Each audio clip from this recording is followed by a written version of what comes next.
Welcome to the Kill Count, where we tally up the victims in all our favorite horror movies. I'm James A. Janice, and today we return to our favorite killer doll with Child's Play 3, released in 1991, a mere 9 months after Child's Play 2. While the second film took place contemporaneously in 1990, Child's Play 3 jumps forward 8 years into the future to 1998, with Andy now a teenager at a military academy trying to get over his traumatic past. The film was directed by Jack Bender, who would go on to direct some of the most iconic episodes in 2 of my favorite shows, Lost and Game of Thrones, but even his able direction isn't enough to make this movie all that interesting to me. Child's Play 3 is mostly a retread of what we've already seen in the first 2, with Chucky sliding even further into self-parody with increasingly comical one-liners. Add in a bunch of very stereotypical characters like the nerdy friend, the badass chick love interest, and the abusive drill sergeant, and there's just not a lot of interesting stuff going on here. But whether it's a good Chucky movie or a bad Chucky movie, you know Chucky's gonna be doing one thing for sure, and that's killing people. So let's get to the kills.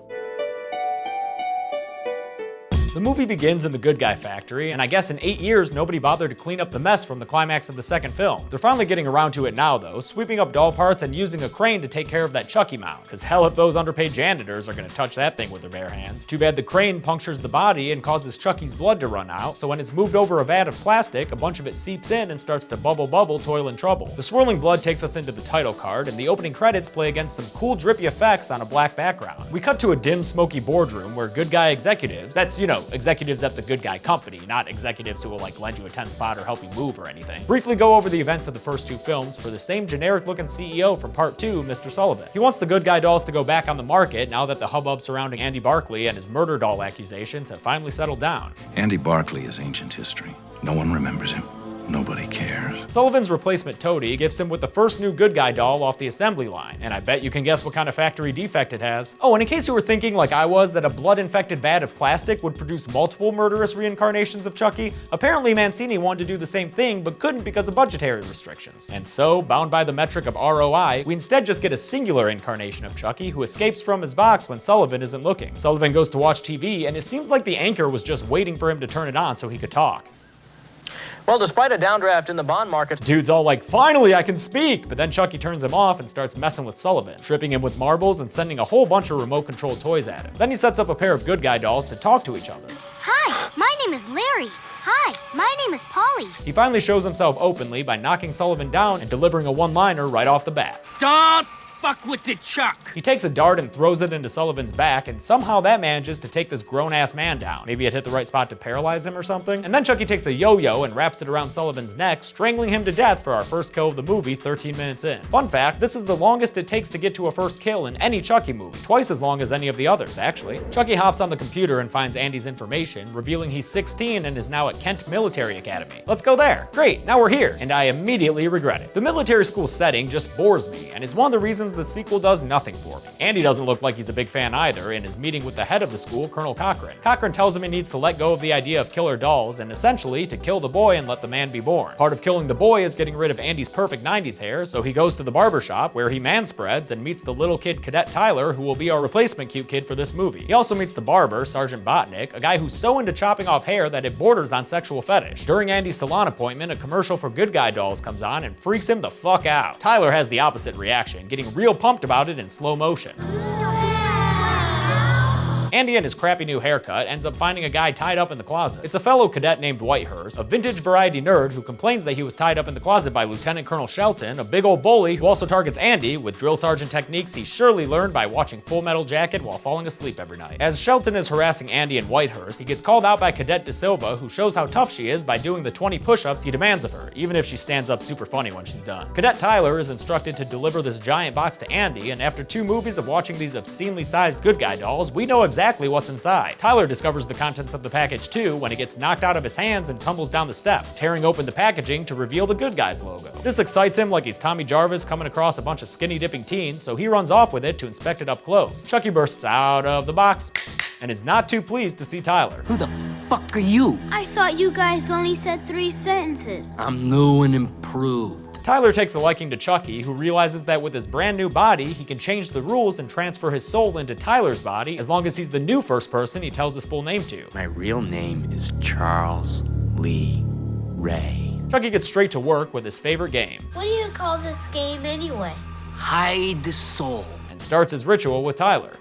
Ate Dewey Dembella, give me the power I beg of you! The clouds roll in, but it's interrupted by Colonel Cochran, who reprimands Tyler for playing with dolls and takes Chucky out to the trash. As Cochran takes Chucky to the dumpster, Andy sees them both and starts getting some PTSD. Shelton yells at Andy for getting distracted, and he makes some other kid quote his favorite movie. This is my rifle, this is my gun, this is for shooting, and this is for fun. Probably not the best idea to constantly remind viewers of a far superior movie in a similar setting, but you know what? You do you, Child's Play 3. Chucky gets thrown in the dumpster, but when he's transferred into the garbage truck, he starts screaming and pretending to be a kid trapped back there, alarming the driver, who gets out and climbs into the back of the truck to be a good Samaritan. Chucky climbs out and starts the garbage truck up, trapping the poor driver inside, where he gets crushed and grinded to death for our second kill of the film. Dude made a living off that truck, but Chucky made a killing off it. That night, after Andy sets up his room with pictures of his mom, Chucky attacks him and tells him that Andy's body is old news and that he's going after Tyler now. Andy throws a shoe at him, honestly, who does that? And starts beating the crap out of him just in time to look crazy when Shelton walks in. Shelton threatens Andy because it was his shoe that got thrown, and then takes Chucky away to send to his kid sister for her birthday. Later, when Andy tries to sneak into Shelton's room to get Chucky back, he only manages to wake Shelton up, allowing Chucky to escape. The lieutenant colonel gets real pissed and makes all the other cadets march around outside as punishment. While this group flogging is going on, Tyler's trying to engage Chucky in a game of hide and seek, which is a much funner game than Hide the Soul. They're found hanging out in Colonel Cochran's closet by De Silva and her friend, who talk to Chucky, prompting him to say his catchphrase. Hi, I'm Chucky, and I'm your friend to the end. Heidi-ho! De Silva takes her lipstick and gives Chucky a purty mouth. A noise scares them back to bed, so they leave Chucky behind in Cochran's office as he comes down to investigate. When Chucky pops out with his knife to kill him, Cochran grabs at his chest. Is that dude having a heart attack? You gotta be fucking kidding me. We're not, Chucky, because he is. He must have been so shocked at seeing a boy in lipstick, his ticker just couldn't handle it anymore. He falls backwards into his regulation glass display of military models that all commanders must have in their office and dies, his face a sweaty, sweaty mess. After a moment of silence at breakfast the next morning, Sergeant Botnick makes his rounds looking for his next victim and probably giving himself blue balls with all the heads of hair he keeps grabbing. Andy tries to talk to Tyler and tell him that Chucky's a bad guy, not a good guy, and even though Tyler doesn't believe him, Andy gives him his knife for protection. Sweet, free knife. Botnick gets off cutting Whitehurst's hair, even delivering what he probably thinks is a pretty cool catchphrase. Presto. You're bald. And then he finds Chucky and is like, oh, I've never used a doll for this before, wonder what it feels like. He goes to give Chucky a buzz cut, but Chucky fights back with a razor and turns his shitty line back around on him. Presto.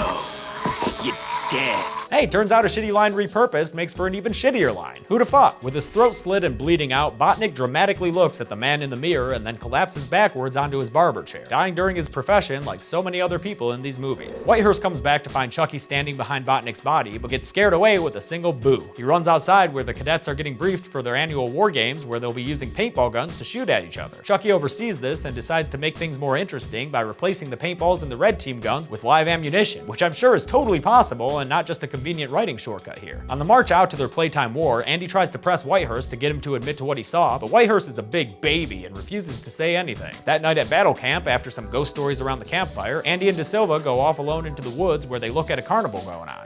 Pretty cool, huh?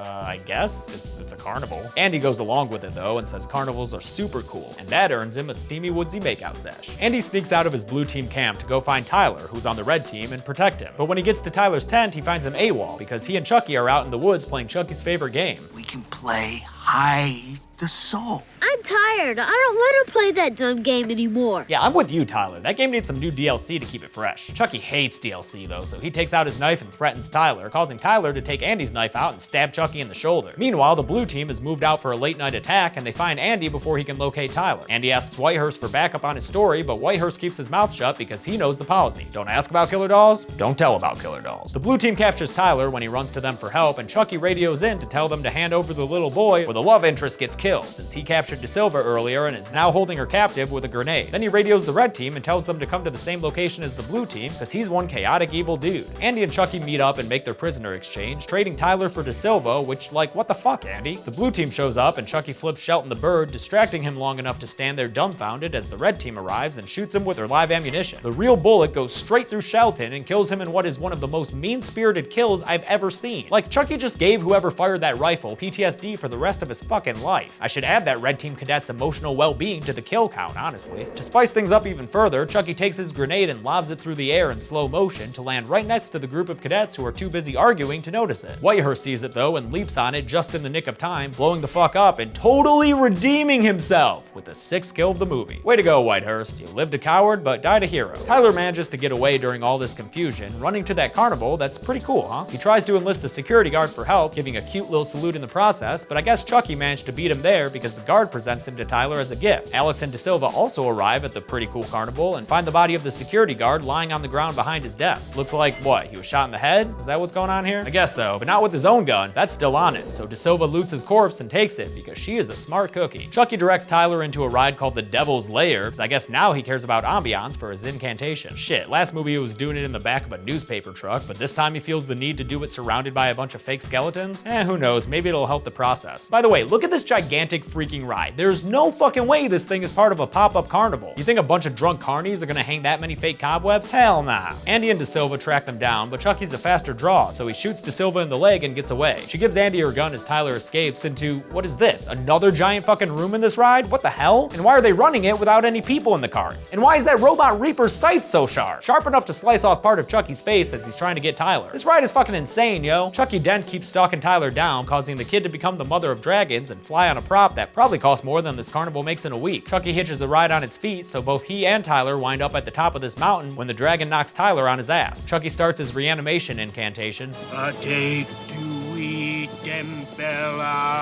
And gets about as far as he always does, with the giant ominous cloud sweeping in over the carnival, before Andy manages to climb to the top of the mountain and shoot off Chucky's chanting arm. Then he shoots him in the chest, knocking him down and away from Tyler. When Chucky does his usual "I'm not dead yet" jump scare, Tyler gives Andy his knife back and Andy uses it to cut off Chucky's hand. Then he pushes him off his back so he falls for a very long time, straight into a dangerously open giant fan blade that's just chilling inside this, again, let me stress, pop-up fucking carnival operation. The fan blows him to pieces and gives us our Chucky death of the film. And this is one of the most satisfying Chucky deaths in the series, since that fan chopped up everything, so it definitely killed the heart. De Silva is taken to the hospital as Andy looks after her, then he's taken away in a cop car for a future that'll surely ruin his development as a functional human being even more. The movie ends with the carnival shutting down, probably for fucking good, after their expensive-ass devil ride got fucked up with a bunch of blood and doll parts. So yes, once again Chucky winds up dead. But hey, you know what? It's not about the destination death, but the kills you made along the way. How many kills was that? Let's find out and get to the numbers. Just like in the previous film, 8 people died in Child's Play 3. Unlike either of its predecessors though, all the victims in this movie were male, giving us one of those rare instances of a vic list consisting entirely of one gender. At a runtime of 89 minutes, that leaves us with a kill on average about every 11 minutes. I'll give the golden chainsaw for coolest kill to Chucky. It's one of those kills you always wish people would try on seemingly unstoppable killers. Just chop them up into a billion different pieces. How are they about to come back from that? Well, Jennifer Tilly will show us next week. Dull machete for lamest kill will have to go to the carnival security guard. I almost gave it to Shelton just because of how mean that kill is, but it's hard to get lamer than a single off-screen gunshot wound.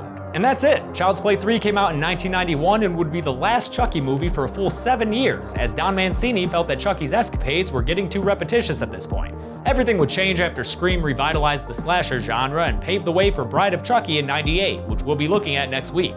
Until then, I'm James A. Janice. This has been The Kill Count. Hey guys, thanks a lot for watching The Kill Count for Child's Play 3. I know some of you were upset we took a week off, but hey man, we're back to Chucky, don't worry. I want to thank some of my patrons like Trent Curris, Alejandro Flores, Dylan Cooper, and Shelby Johnson. If you want to join the Patreon family, you can click that button right over there and help support this channel for as little as $1 a month. Right now, my patrons are voting on which series I'm gonna cover after Child's Play. Get in on that shit.